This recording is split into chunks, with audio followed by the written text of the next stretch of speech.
Erotica Stories for Excited Women. Adult Collection Stories of Forbidden Desires. Written by Melanie Landish. Narrated by Alexandra Cohler.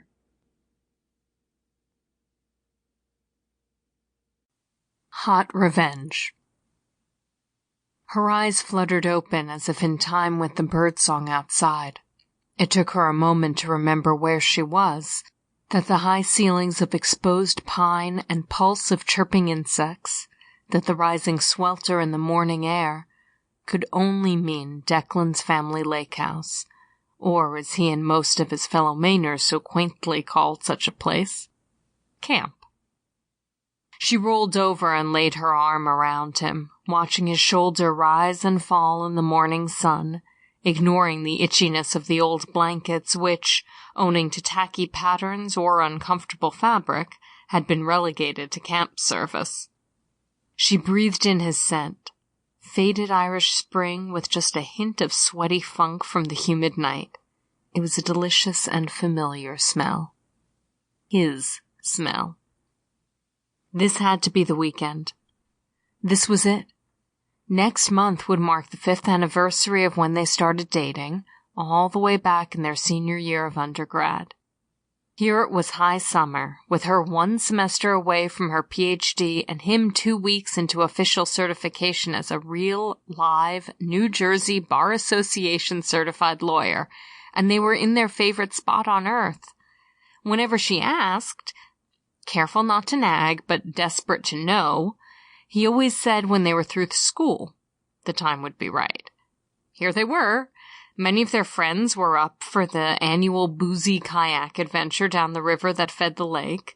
Even his dad was coming up that day.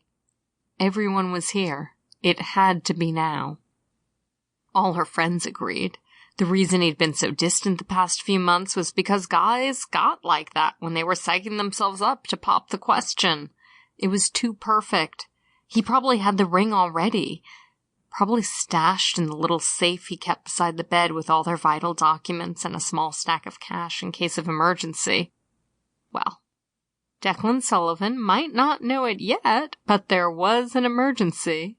He was going to have to put out a rapidly spreading fire in the boxers she'd stolen from his travel bag.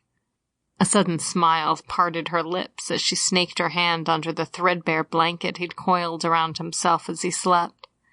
She felt his bare ribs, the lazy swelling and contracting of his firm stomach as he breathed.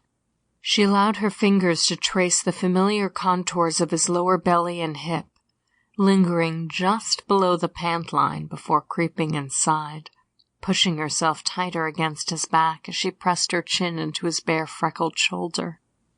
No sooner did she touch it than he spun on her. With such violence he headbutted her in the eye and fell scrambling with the blankets out of bed. She rocked a little, then laid back, the room browning in and out as she held her hands over her left eye. He regained the bed, his hand was on her thigh. "Oh, shit. Monica, I'm sorry. I was dreaming. I didn't... Oh, I got you pretty good. God damn it, I'm sorry. I'll get you a washcloth with some ice. Hold on." She tried to protest, but wasn't sure if she was making much sense. She didn't feel so faint anymore, but the dull pain emanating from her left brow now seemed to envelop her entire skull. She closed her eyes and turned to ensure they both still saw, watching the knotted doorframe make a small jump back and forth as she closed one, then the other one, then the other. He returned, apologizing profusely, then handed her the ice and sat, staring out the window. "It's fine, babe. It hurts, but it was an accident. Don't worry." "Babe? Deck? Are you crying?" He turned to her, and as soon as he said, "Maybe it was for the best that didn't get any further just now," she knew it was going to be bad.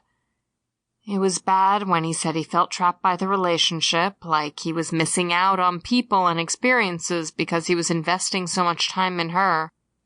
It was worse when he said he didn't want to do it here, but he just couldn't wait any longer to get this conversation over with. They both knew it was time, he said. Even before Sample complete. Ready to continue?